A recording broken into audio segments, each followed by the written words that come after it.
அந்த ரெண்டு கருப்பு ஒண்ணா போடு. அது கருப்புல ஒண்ணா போடுங்க. அந்த குட்டியை மேல வச்சிருங்க. அந்த குட்டியெல்லாம் தூக்கி போடு. அந்த குட்டியை மேல வச்சிருங்க. அதை வச்சுட்டு வச்சிருங்க. இது ஏத்துக்காது வைக்க சொல்லலாம். நான் அது கீழே நான் அங்க பாருங்க. அதை வச்சுட்டு மேல வைங்க. மண்டை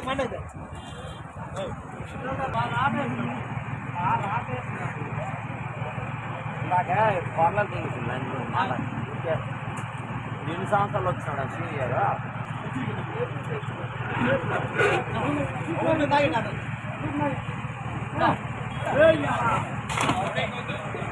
అలాగే అలాగే అలాగే తప్పించలేదు